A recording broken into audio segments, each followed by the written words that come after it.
Bonjour à tous et bienvenue sur la chaîne d'AutoPlus, je suis ravi d'être avec vous aujourd'hui pour découvrir ensemble le dernier modèle du constructeur chinois BYD, la Dolphin Surf. 10e modèle lancé par le constructeur sur le marché européen.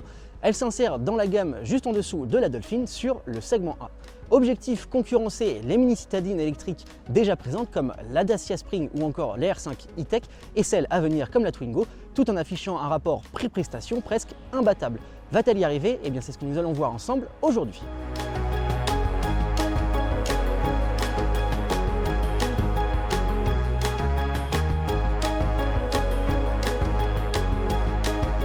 Et si je parle de rapport prix-prestation, c'est tout simplement parce que cette Dolphin Surf, elle est proposée à partir de 19 990 € en entrée de gamme active, soit sous les 20 000 €, ce qui est assez rare encore pour une voiture électrique. Et elle peut monter à 26 640 € en finition Comfort haut de gamme comme on a à l'essai aujourd'hui. Au niveau du prix, donc on est effectivement sur un tarif qui est intéressant. Reste à savoir si les prestations sont donc au rendez-vous. Et pour ça, on va directement prendre le volant.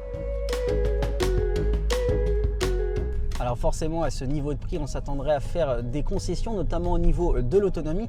Et pourtant, il n'en est rien, puisque cette Dolphin Surf, elle peut parcourir jusqu'à 322 km en cycle WLTP en mixte et jusqu'à 507 km en milieu urbain, avec donc la finition Boost de milieu de gamme qui associe un moteur d'une puissance de 88 chevaux et une batterie de 43,2 kWh.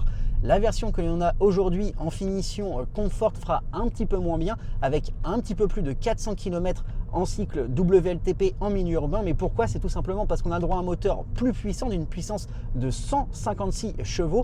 Et je peux vous dire qu'il a du répondant, ce moteur, notamment en mode sport. J'ai même pu être un petit peu surpris, ça glisse un petit peu en plus, puisque effectivement, vous avez sans doute déjà vu, mais il pleut beaucoup aujourd'hui sur la commune de Saint-Ouen.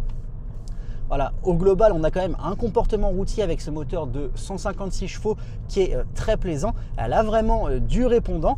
En revanche, on a un système de suspension qui est un petit peu ferme, mine de rien, pour les quelques heures que j'ai pu passer au volant de ce modèle.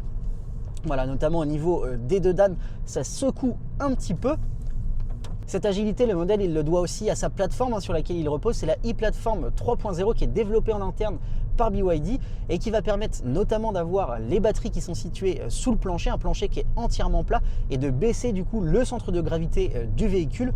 Autrement, on a une position de conduite qui est plutôt haute finalement pour une petite citadine électrique. Ça permet d'avoir une bonne visibilité sur l'avant de la route. En revanche, on a une visibilité arrière qui est un petit peu moins bonne puisqu'on a une petite lunette arrière. C'est souvent le cas sur les citadines électriques. Et en plus, on a un petit rétroviseur.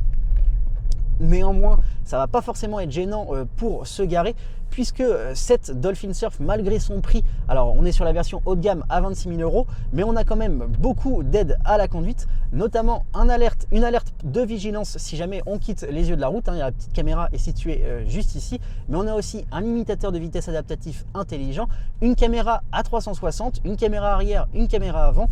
Honnêtement, elle est très bien équipée par rapport à son prix. Et pour garer et se manœuvrer, les petites dimensions de ce modèle vont aussi beaucoup aider. On y reviendra un petit peu plus tard. Mais pour manœuvrer en vrille, ça va être un vrai régal. Là-dessus, vous n'avez aucun souci à vous faire.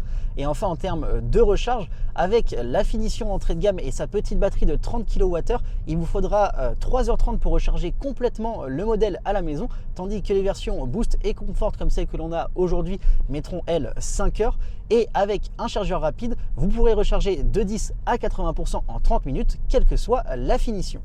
Voilà, maintenant qu'on a fait le tour des sensations de conduite dans le temps qui nous avait été accordé, on va s'arrêter un petit peu et on va évoquer notamment le style extérieur et intérieur.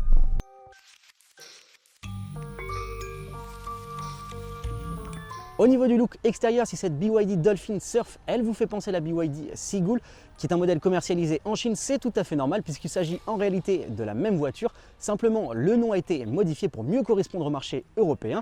On retrouve un capot très plongeant, légèrement bombé sur le côté et qui vient couvrir des phares à LED qui sont très étirés mais qui font un petit peu moins océanique que ce que l'on a déjà pu voir dans la gamme BYD, notamment avec la Seal ou la Sea Lion.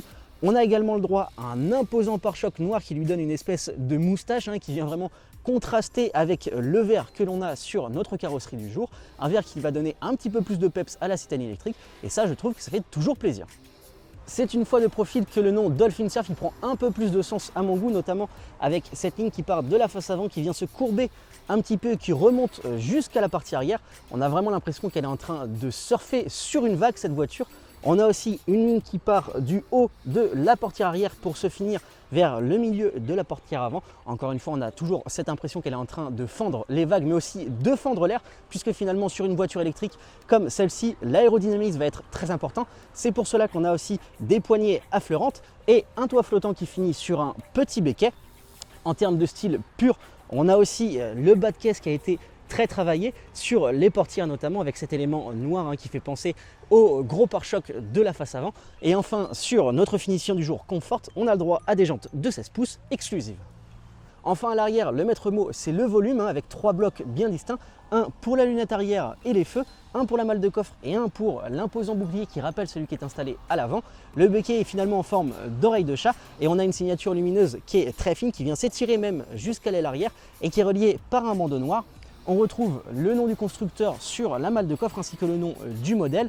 Au global, elle a un style un petit peu plus rondouillé sur cette face arrière, ça lui donne un petit peu plus de présence sur la route. Et pourtant le modèle il n'est pas si grand puisqu'il mesure 3,99 m de long pour 1,72 m de large et 1,59 m de haut.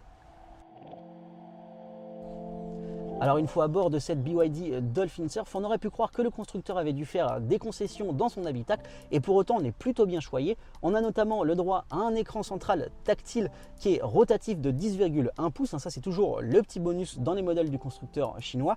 Il est de série quel que soit le niveau de finition et pour le retourner il suffit simplement d'appuyer sur un bouton qui est situé sur le volant et qui va permettre de le passer à la verticale.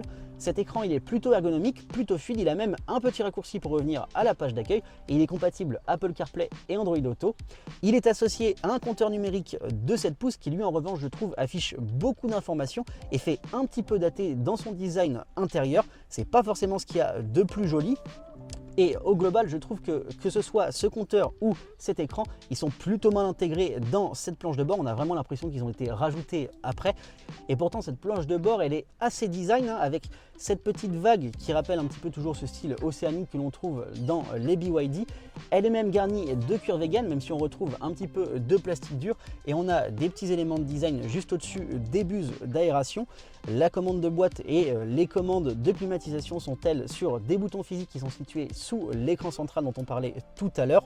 Ce cuir vegan, on le retrouve également sur les contreportes et sur nos sièges, des sièges qui sont plutôt confortables avec un bon maintien latéral. Ça, c'est un très bon point pour cette BYD Dolphin Surf, d'autant qu'on l'a vu tout à l'heure, elle est plutôt dynamique, surtout en mode sport. Et enfin, en termes de rangement, on en a quand même beaucoup à l'intérieur de cette Dolphin Surf, notamment dans les contreportes, mais aussi sur cette console qui est flottante avec un grand espace de rangement, un chargeur à induction pour téléphone portable et 2 porte-gobelets. Un vrai bon point donc pour cette citadine électrique.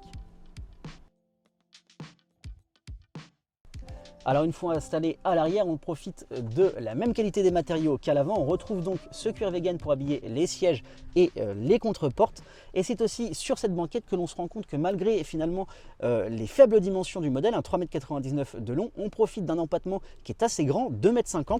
Et ça nous permet d'avoir suffisamment d'espace au niveau des jambes, malgré que le siège conducteur soit réglé pour ma position de conduite. Et ça c'est un vrai bon point parce que c'est souvent ce qu'on reproche aux citadines électriques concurrentes. Idem au niveau de la tête où pour 1,80 m, il y a suffisamment d'espace. Et c'est aussi également sur cette banquette que l'on se rend compte que cette Dolphin Surf, elle est homologuée pour 4 places. On pourra donc voyager qu'à 2 sur cette banquette, mais au moins on est bien installé. Enfin, le dernier espace intérieur que l'on n'a pas encore évoqué, c'est le coffre. Et justement, on va y venir. Alors déjà, pas de haillons électriques malgré notre finition du jour. On a un volume de 308 litres, ce qui est vraiment pas mal pour une citadine électrique. Et on a même le droit à un espace de rangement qui est situé sous le plancher pour ranger par exemple ses câbles de recharge. C'est encore une fois un très bon point pour cette BYD Dolphin Surf. En conclusion, il est donc vrai que malgré quelques petits défauts, le rapport prix-prestation de cette Dolphin Surf reste très intéressant, d'autant plus que la garantie BYD est aussi avantageuse puisque notamment les batteries sont garanties 8 ans ou 200 000 km. Si vous voulez commander le modèle, il est d'ores et déjà disponible. Nous, on en a fini pour cette vidéo et on se dit à très vite pour de prochains essais routiers. Ciao!